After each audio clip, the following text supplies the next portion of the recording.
In the icy heart of Antarctica, there was a peculiar bank called Penguin Savings and Loan. This bank was not run by humans, but by a group of very ambitious and greedy penguins. The CEO, Mr. Flippers, was known for his sharp beak and even sharper business acumen. He wore a tiny tuxedo, which made him look even more distinguished. Mr. Flippers had a team of equally greedy penguins. There was Penny, the CFO, who could count fish faster than anyone else. Then there was Waddles, the head of security, who made sure no one stole even a single fish from the vault. And finally, there was Squawk, the marketing genius, who could sell ice to an Eskimo. The bank was incredibly successful, but not because they cared about their customers. No, the penguins loved money more than anything else. They had piles of fish, shiny pebbles, and even some human currency they had found washed up on the shore. But they never shared their wealth. They charged high interest rates and had hidden fees for everything. Want to open an account? That'll cost you 10 fish. Need a loan? Better be prepared to pay back double. One day, a young penguin named Pippin walked into the bank. He had a dream of starting his own fish delivery service. He nervously approached the counter where Mr. Flippers was perched.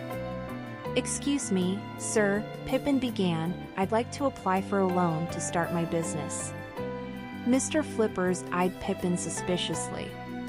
"And what do you have as collateral?" he asked. Pippin hesitated. "I have a collection of rare shells," he said, hoping it would be enough. Mr. Flippers smirked. "Rare shells, you say? Very well, but remember, if you can't pay back the loan, those shells are mine." Pippin agreed and left the bank with his loan.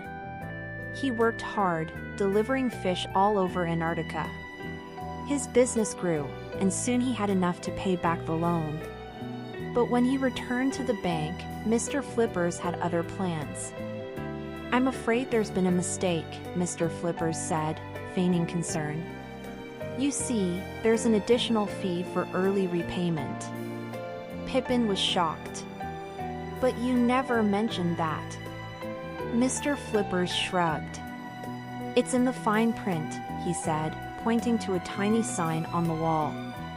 Pippin realized he had been tricked. The greedy penguins had no intention of letting him succeed. But Pippin was determined. He rallied the other penguins in the community, and together they started their own cooperative bank, where everyone was treated fairly.